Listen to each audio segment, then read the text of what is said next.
Sealtiel Alatriste es escritor, diplomático y promotor cultural.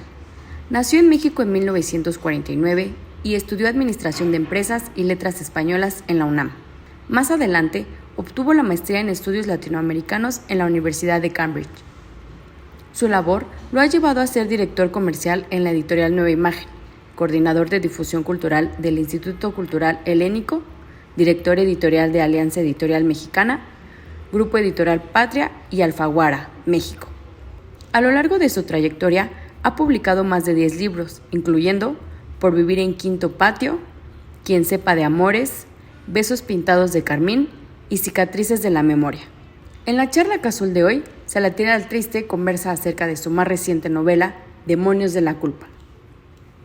Sealtiel Alatriste aparece ahora con una nueva novela y yo le decía que me había encantado en el sentido además de que he encontrado, no sé por qué, pero he encontrado unas reminiscencias a ciertas novelas argentinas, digamos, ¿no? A ciertas novelas argentinas que trataban esa historia, pero esa historia a partir de hechos cotidianos, de hechos de caracteres a veces rimbombantes, a veces tremendos, y que van narrando finalmente una época, ¿verdad?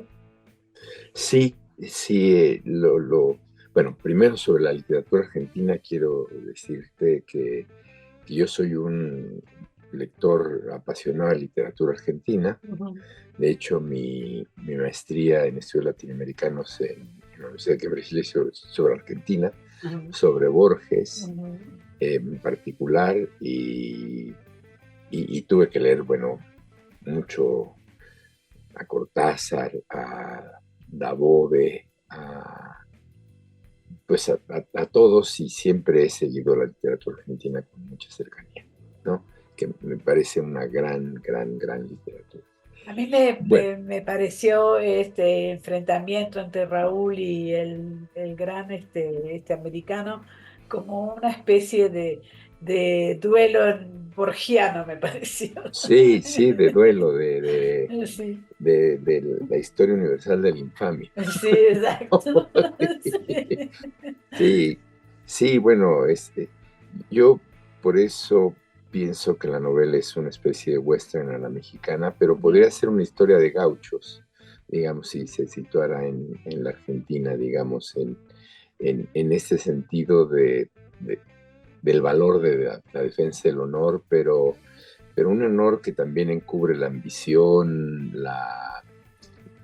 este duelo de yo soy el rey, etcétera, ¿no? Digamos, de líder de la pandilla. Sí.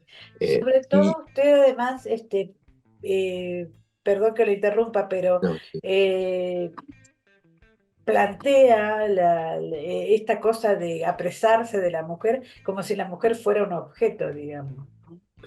sí, en ese sentido, bueno, es algo de la época, no es algo Claro, que piense yo ahora. Me pensé el asunto en función claro.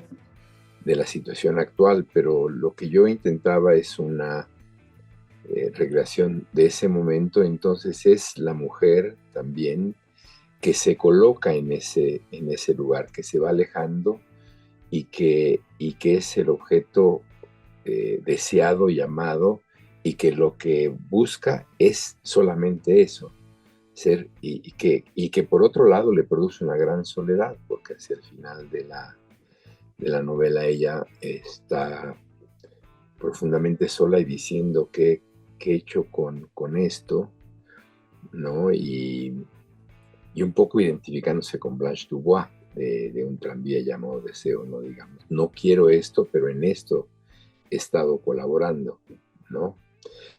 Y, pero digamos que mi idea era contar una historia creíble, donde cada personaje tuviera su carácter, sus motivos, sus ideas, y al mismo tiempo una ciudad, la Ciudad de México, descrita como una ciudad muy al rojo vivo, digamos, al estilo pues, de otras novelas mexicanas como La región más transparente y El tamaño del infierno, y, y otras novelas en donde la Ciudad de México es palpitante, ¿no?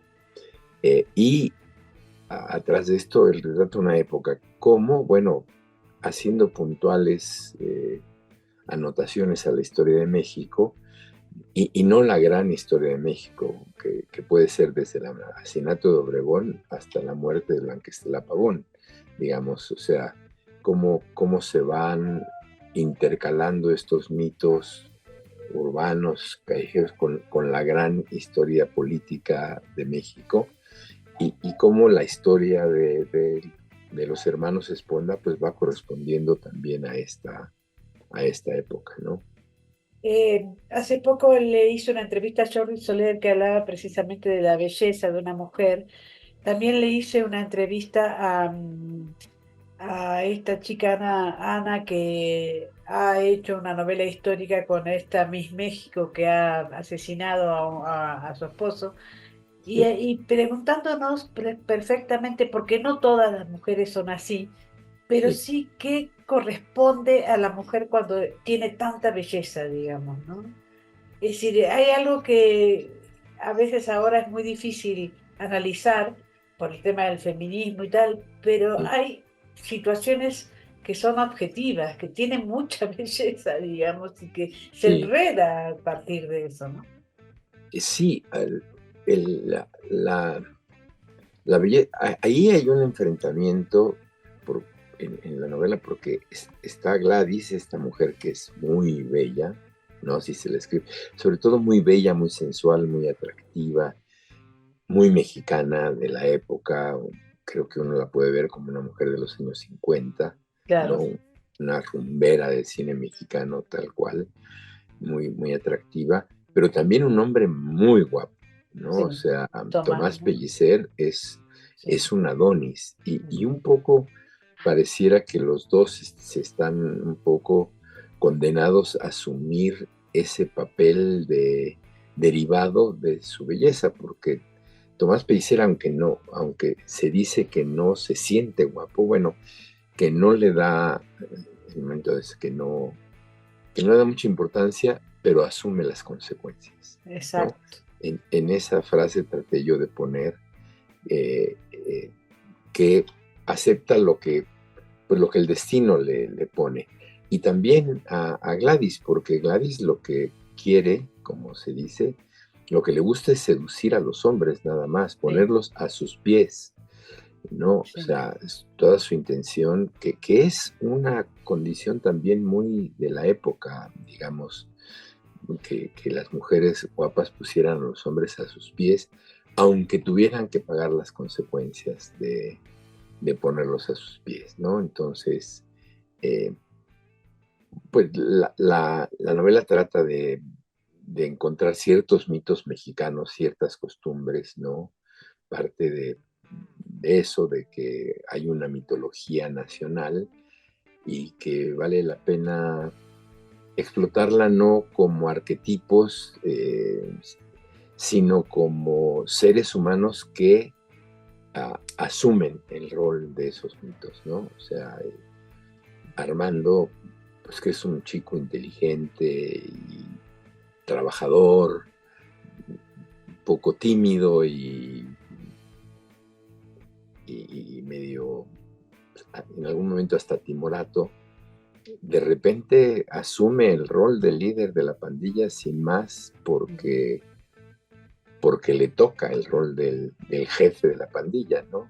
Ujú. Porque si no va a perder todo, es lo que él dice, si no hago esto, o sea, en un momento dice, o actúo o me lo quitan todo. O Ujú. sea, no es Ahora, tanto que quiera. ahora usted dice que no ha hecho una novela histórica, pero me parece que también marca la novela la historia de la masculinidad, ¿no? La masculinidad, cómo la entendemos incluso ahora, digamos. Me parece que Sí, en ese sentido no ha cambiado nada lo que nosotros entendemos como masculinidad o lo que nosotros vemos como masculinidad, ¿verdad? sí, yo creo eh, que el tipo de hombre que traté de perfilar ahí es el tipo de hombre que perfila el cine mexicano de la época de oro, ¿no? O sea, como poco menos arquetípico que en algunas películas del cine. Digamos, Don Federico no es precisamente Julián Soler, que es el personaje que yo tenía en la cabeza como imagen física, sino es un poco más, ¿no? Y Raúl no es Rodolfo Acosta, es una mezcla de Rodolfo Acosta y Arturo de Córdoba, digamos, tienen cierta delicadeza, no son unos machos puros, ¿no? Tienen este miedo pero también un miedo a perder esa virilidad, digamos, más que virilidad, ese machismo con el que están enfrentados, ¿no? Y que los lleva adelante. Y, y algunos otros personajes un poco secundarios, como, pues no, igual de protagonistas como Fermín. Fermín sí actúa como un observador, no es para nada un macho, pero al final también tiene que asumir el rol, ¿no? Y él sí viene de una condición porque su padre dice, tenía el tipo de los que llegaron a llamar tarzanes, ¿no? Aunque él se quita ese tipo. Entonces va jugando con esas cosas, creo. Sí, usted establece en ese sentido como una especie de manada, digamos, ¿no? Aquellos que son tímidos y que son timoratos terminan este, sumándose a la pandilla, digamos, más allá de no entender o a veces de no comprender lo que está pasando alrededor, ¿no? Sí, bueno, los pretendientes, que son en ese sentido de la pandilla, y que sí tienen personajes, ¿no? Como Aquiles Beltrán o como otros que están, San Román, o sea, que sí se les da por su nombre a algunos, pero en realidad son un conjunto, digamos, que siguen a los Esponda y van y se quejan y van, regresan. Ese es un poco el símbolo. Lo he ¿No? perdido. Ujú. Ahora, cuando usted se pone a hacer una novela, me llamó mucho la atención esta cosa de conformar a muchísimos personajes, digamos, ¿no? Una vez me decía una chica, una novelista, me decía, no, pero tú empiezas a escribir una línea y ya te sale la novela. Y yo decía, no lo sé, yo creo que hay que establecer ciertos parámetros y por otro lado, hacer tantos personajes me parece como como un homenaje a la novela, me parece, ¿no? ¿No lo cree así? Sí, bueno, yo cuando empecé a pensar en la novela, sí, me imaginé desde el principio una novela coral. Claro. No que tuviera definidos a todos los personajes del principio, pero sí sabía que ya había muchos, ¿no? O sea, primero eran por pares, estaban los viejos Esponda, Federico y Alfonso, estaban los nuevos Esponda, Raúl y Armando, estaban las dos hermanas, Gladys y Josefina, y estaban las esposas, ¿no? Jugando un rol que tenía que contrastarlo, las dos esposas pues la esposa de Antuñano y la otra mujer, la mamá de Fermín, ¿no? Eh, que estaban ahí, eran los personajes que tenía más o menos pensados que iban a entrar. Y ahí, bueno, se fueron formando otros. Y sí, en alguna medida, cuando uno va escribiendo, los personajes van creciendo, digamos, uno tiene una idea. Yo, para poder escribir, siempre tengo que tener una cosa definida. ¿Quién es el narrador? Claro. ¿Por qué? ¿Por qué va a narrar eso? O sea, ¿por qué le interesa contar esto? Eso me ayuda a definir su lenguaje. Y un poco la primera frase, sobre todo la primera frase, y no tanto la última frase. Si puedo tener la última frase, mejor, pero Claro, digamos, pero cuando menos saber dónde va a terminar. Y claro. entonces es como recorrer un camino donde van apareciendo cosas que uno va viendo. Por ejemplo, Aquiles Beltrán y Ulises Toraya no estaban pensados al Claro. principio de la novela, pero conforme fui desarrollándolo me daba cuenta que necesitaba esos dos personajes para redondear la trama y los Pellicer, bueno, tenía considerado a Tomás Pellicer, más es uno de los primeros personajes, ¿no? Que pensé porque me atraía mucho Ajá. como era y sobre todo el nombre, porque es el nombre de un compañero mío de mi juventud, que era así, muy guapo y galán y todo. Entonces, siempre pensé desde que lo conocí, algún día voy a hacer una novela con este hombre. Y aquí, pues, quedaba, y se llamaba así Tomás Pellicer, ya desgraciadamente falleció. Pero pues van surgiendo poco a poco y se iban sumando. Y de cada personaje, eso sí fue sí son muchos, tuve que hacer una lista de los Claro, personajes con su definición, con sus características físicas, porque después iba yo avanzando y dice, ¿quién era el que tenía el pelo claro, negro? ¿Quién? claro. Entonces, de hecho, alguna vez pensé si valdría la pena en la última publicación poner una lista de personajes al final, Sí, pero eso pasaba antes en las novelas. Ahora, sintió que alguna vez los personajes le manejaban la historia. Dice, Laura Restrepo dice que hay un momento en que uno deja a los personajes hacer y que ya no se mete. A mí me cuesta pensar eso, pero ella lo decía con honestidad, ¿no?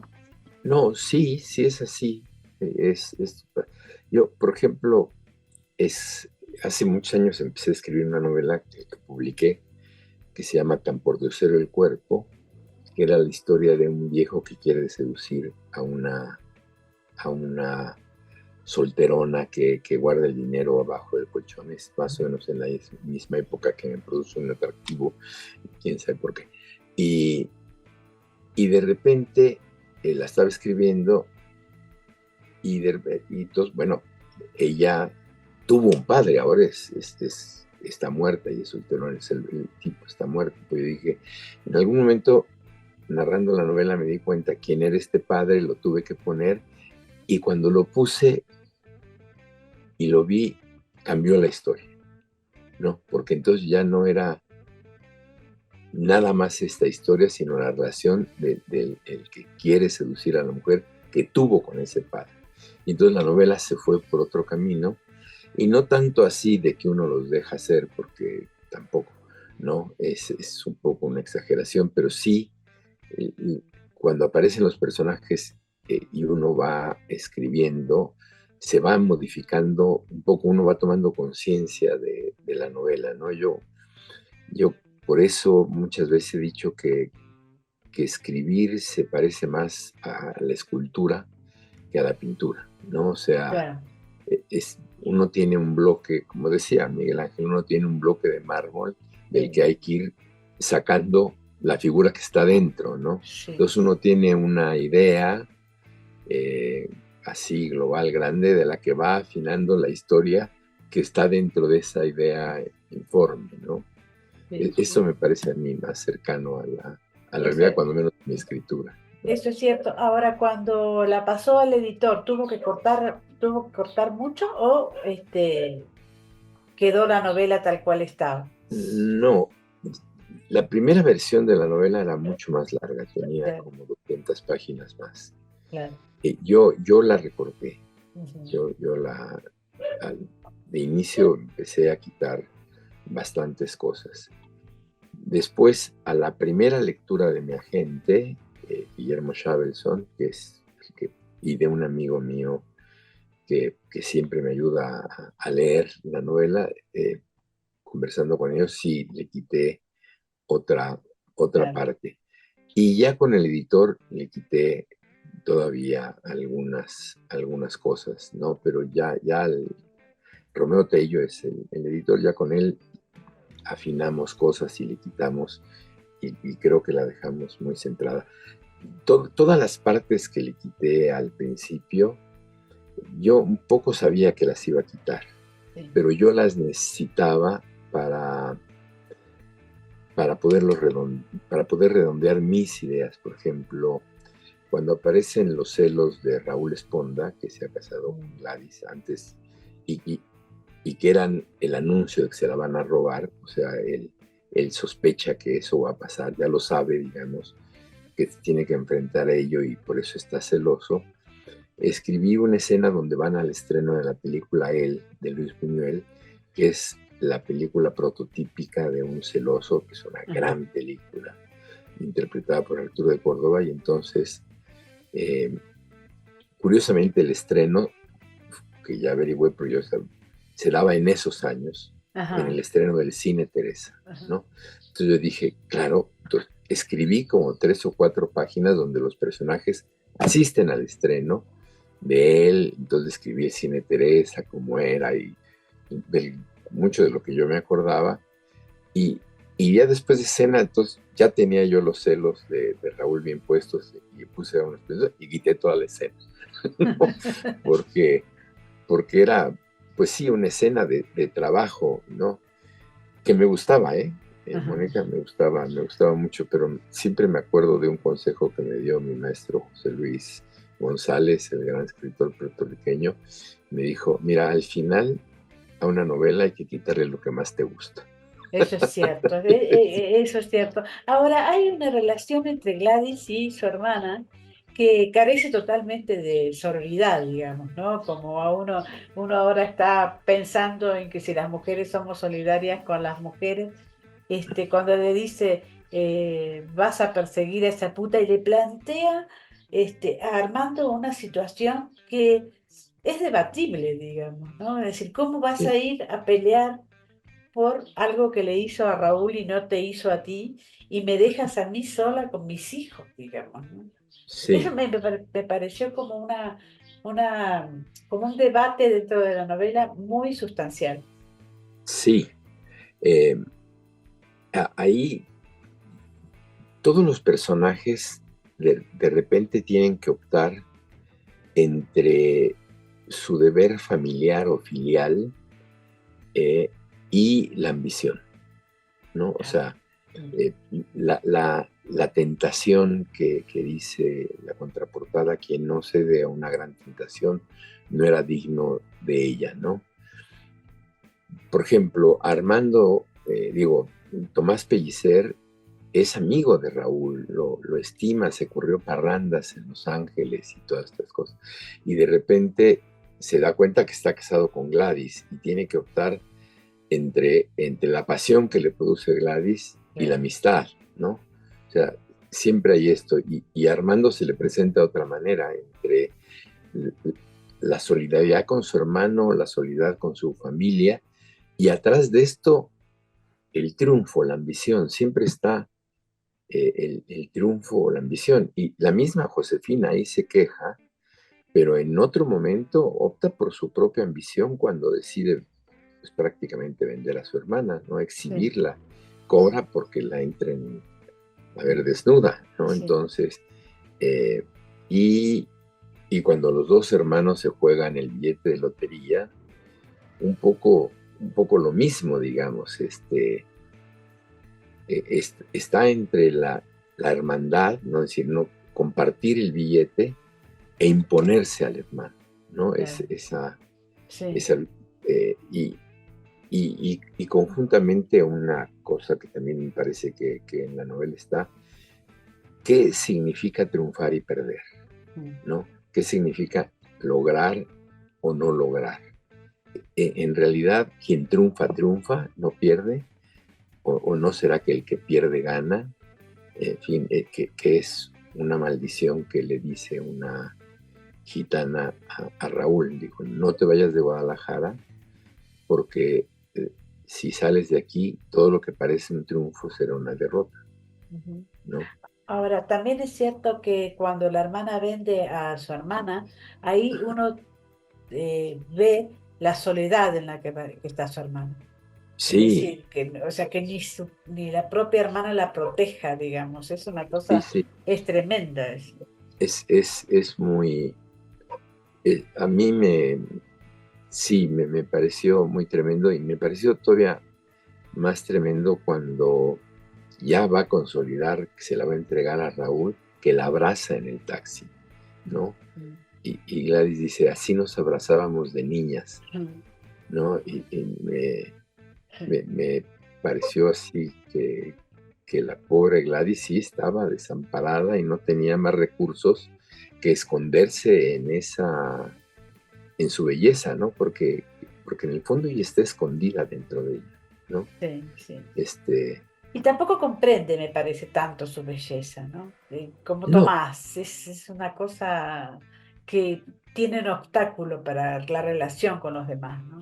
sí, no, en ese sentido no son muy inteligentes, digamos, no son muy Sí, reflexivos, ellos dos en particular están entregados, sí, sí, porque Armando y Josefina sí son muy calculadores, sí, sí, reflexionan, van, por eso Josefina dice que no da paso sin guarache, sí. ¿no? O sea, una expresión mexicana que a mí me gusta muchísimo, ¿no? Este, y, y, y sí, así va siendo. Y la relación entre las dos hermanas me pareció muy curiosa, ¿no? Digamos, Muy de se Caín y queda. Abel también, ¿no? Muy de Caín y Sí, Abel, o sea, muy bíblica en ese aspecto, ¿no? sí, Ahora, ya vamos terminando, le hago las últimas tres preguntas. La primera es que el narrador establece una relación con la palabra culpa, digamos, ¿no? Es decir, hay algo que es la culpa de la historia de la novela y culpa que siente el narrador. Hay como una especie de mirada hacia lo que es la sociedad mexicana y que uno ha tenido como culpa de no cambiar esa sociedad, de establecer como ciertos parámetros que todavía siguen. sí. Eh, eh, los en realidad todos son culpables, digamos, en alguna medida. Más que son culpables, no, no culpables en el sentido de haber hecho algo y ser sorprendidos en algo, sino sentir una culpa por lo que hicieron, Ujú. ¿no? Por ejemplo, Federico le gana a su hermano el billete de lotería, pero él no lo quiere jugar, se, se lo, se lo gana y a pesar de que no lo quiere jugar, que le dice que no, tiene culpa, ¿no? O sea, como Claro. si no se pudiera librar de las consecuencias del destino, ¿no? De los actos que traen al destino. En ese sentido sí hay una culpa como nacional, ¿no? O sea, ¿por qué no hemos podido evitar la corrupción? ¿No? Ujú. Eh, o, o, o, una cosa que la novela narra es este drama que vivimos hoy con la violencia y el narcotráfico, se generó casualmente porque los norteamericanos necesitaban amapola y ya no la recibieron de China y tuvieron que venir a México a hacer. Es un poco el nearshoring, ¿no? O Sí, sea, sí, hacer sí. lo mismo, ¿no? Acercar lo que antes venía de Oriente, ahora lo necesitamos en México. ¿Por qué? Pues porque es el país que está atrás y, y la gente no quiere sembrar amapola como se narra en la novela en Culiacán, pero la siembra y acaban volviéndose gomeros y acaban volviéndose ricos, pero tampoco salen de su estado cultural más o menos, o sea, por más ricos que son, pues conservan sus mismas casas Eso es cierto. relativamente humildes, ¿no?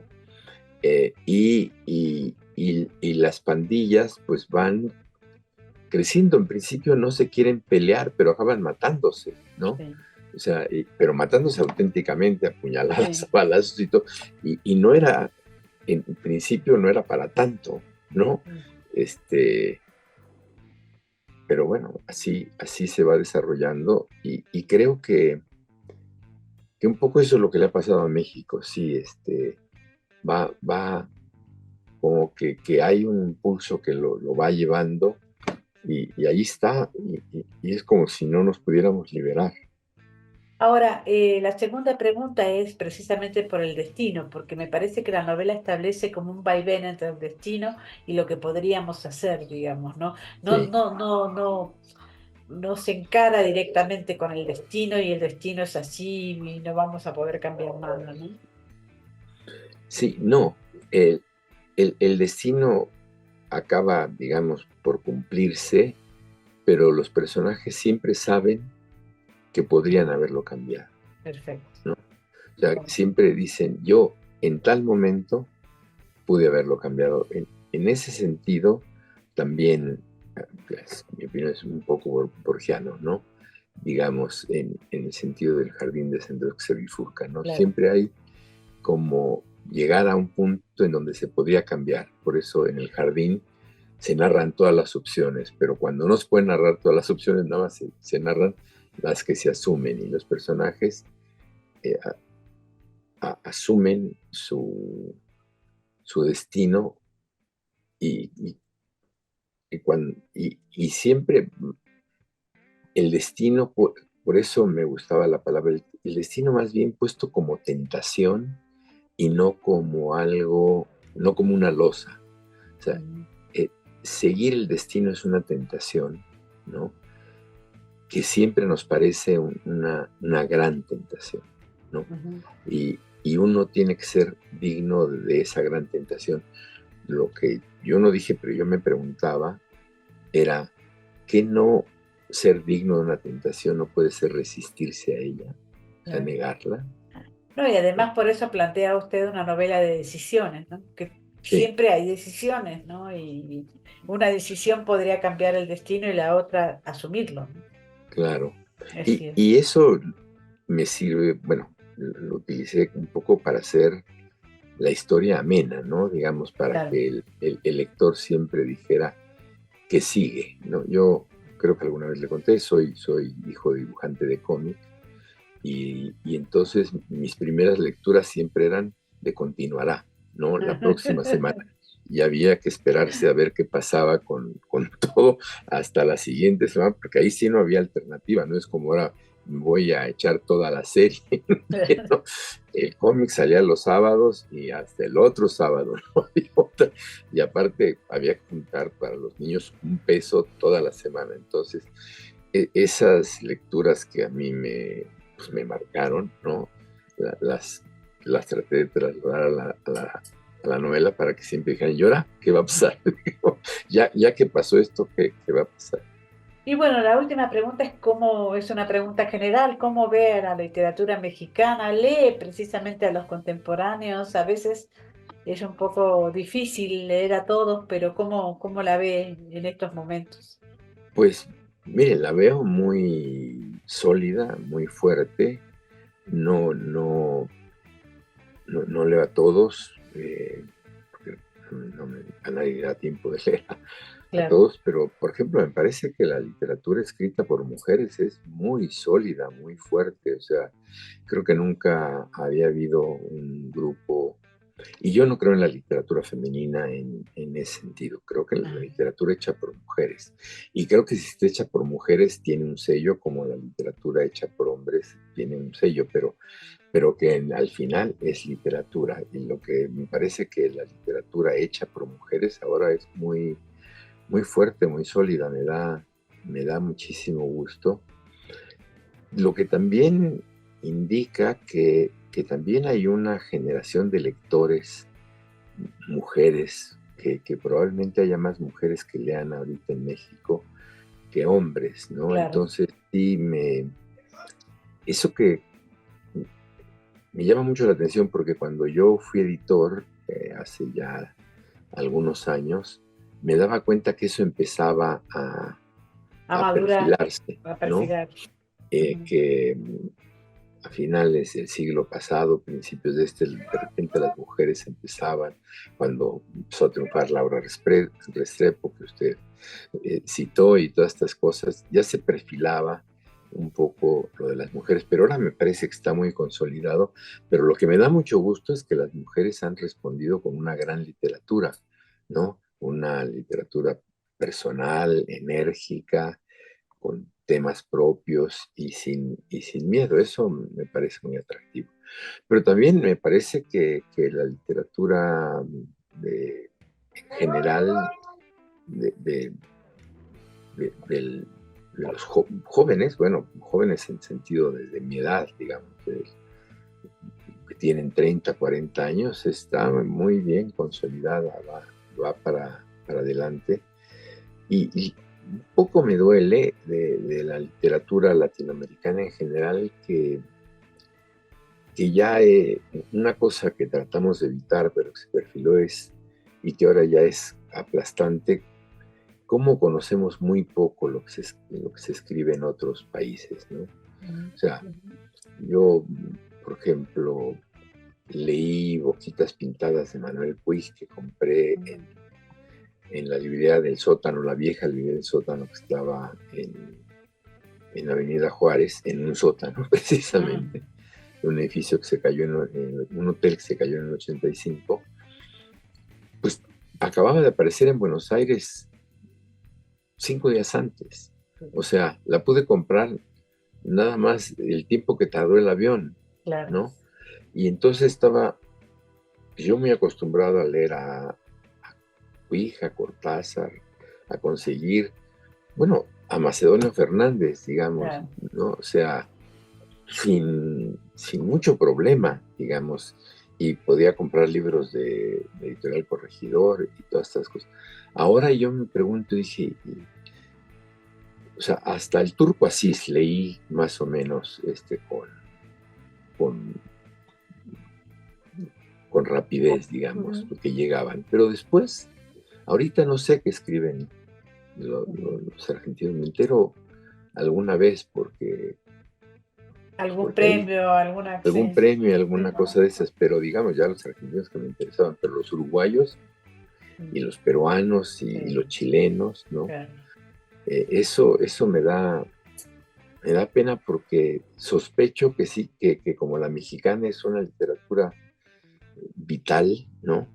Y sí, y lo que pasaba antes, que era totalmente, antes no conocíamos la literatura latinoamericana y no la española, y ahora pues estamos dominados en ese sentido por la presencia de los españoles y no de los latinoamericanos. En 50 años esto dio un vuelco total. Muchísimas gracias, ¿eh? Un abrazo enorme. Un gran abrazo, Mónica, le agradezco mucho.